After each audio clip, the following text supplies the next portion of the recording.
Climate change is one of the most challenging issues facing the world today. It is negatively affecting people all around the world and will continue to do so in the future. One of the most important effects on people and our societies is the impact that climate change has on human migration. Many people think that migration driven by climate change will happen in the future, but people are already on the move. This is due to impacts like sea level rise, coastal erosion, temperature increase, climate variability, and extreme events like hurricanes and floods that are increasing in intensity and frequency. Every year, millions of people are forced to flee their homes because of environmental disaster.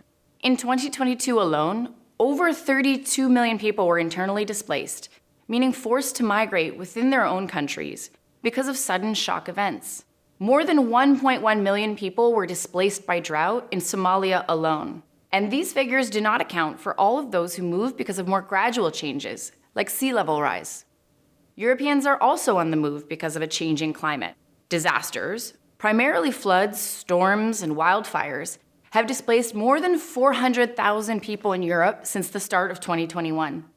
Floods forced some 83,000 people from their homes in Germany, the Netherlands, and Belgium in July of 2021. In May of 2023, Italy saw the displacement of some 36,000 people by floods and storms in the Emilia-Romagna region. But the countries and continents of the world that are most vulnerable to climate change are developing countries. Most of these countries have little to no historical responsibility for greenhouse gas emissions, but they will bear the global brunt of its adverse impacts on our environments, especially in places dependent on farming, fishing, forestry, and other natural resources. In some small island developing states like Fiji, entire communities are being relocated. You may have heard the term climate refugees to refer to all of those people forced to migrate because of climate change.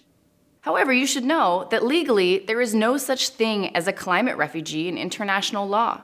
The 1951 Geneva Convention, an international treaty allowing for protection of refugees worldwide, does not include climate change or any other type of environmental hazard as a justification for obtaining refugee status. So while millions of people may consider themselves refugees, fleeing the unjust and unequal impacts of climate change, at present they are not entitled to international protection.